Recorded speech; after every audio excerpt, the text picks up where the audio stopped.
சென்னை மாநகர பகுதிகளில் நாளொன்றுக்கு 1100 மில்லியன் லிட்டர் குடிநீர் தடையின்றி விநியோகம் செய்யப்பட்டு வருவதாக கூறியுள்ள அமைச்சர் KN நேரு, காட்டுப்பள்ளியில் உள்ள கடல் நீரை குடிநீராக்கும் ஆலை மீண்டும் ஓராண்டுக்குள் பயன்பாட்டுக்கு வரும் என உறுதியளித்துள்ளார்.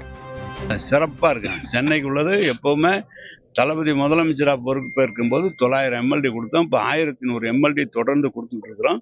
இப்போ கூட இன்னும் ஒரு மாச காலத்துல நமது செம்பரம்பாக்கத்திலிருந்து 240 MLD வந்தது. 580 MLD எடுக்கிறதுக்கு உள்ள பைப் லைன்லாம் முடிக்க போறாங்க. 10-20 நாள்ல எடுத்துருவாங்க. சென்னை குடிநீர் பிரச்சனை எல்லாம் இல்லை. இப்போ அந்த குடிநீரை தான் நமக்கு ஆவடி, திருவேற்காடு, பூந்தமல்லி, மாங்காடு போறதுக்கு டைவர்ஸ் பண்றது அதையும் பண்ணியிருக்கோம். காட்டுப்பாக்கத்துக்கு கலெக்டர் சொன்னார் அந்த இருக்கிறத எக்ஸ்டெண்ட் பண்ணி கொடுக்கணும். அதனால இந்த ஏரியாவில் இருக்கிற தண்ணி கொடுக்கறது தான் இந்த கூடுதலாக வர தண்ணியை பிரித்து கொடுக்க போகிறோம். சார் எப்படி பண்ணாலும் 1 வருஷம் ஆயிடும் சார். பாஸ்ல தான் ஆரம்பிக்கும். 1 வருஷம் ஆகும். டெண்டர் விட்டு எடுத்து ப்ராசஸ்லாம் இருக்கு. அதான் சார், மதிப்புக்குரிய கலைஞர் அவர்கள் பேரால தொடங்கப்பட்டது. இதை திருப்பி ஸ்டார்ட் பண்ணா எவ்வளவு பேருக்கு பயன் இருக்கும்? இந்த ஏரியாவுக்கு கொடுத்துருவோம். இந்த ஏரியா பூரா கொடுக்கறதுக்கு தான் நாங்கள் கொடுக்குறோம். அந்த செய்யறோம். அதை மூடக்கூடாதுங்கிறதுக்காக தான் வந்து பார்க்குறோம்.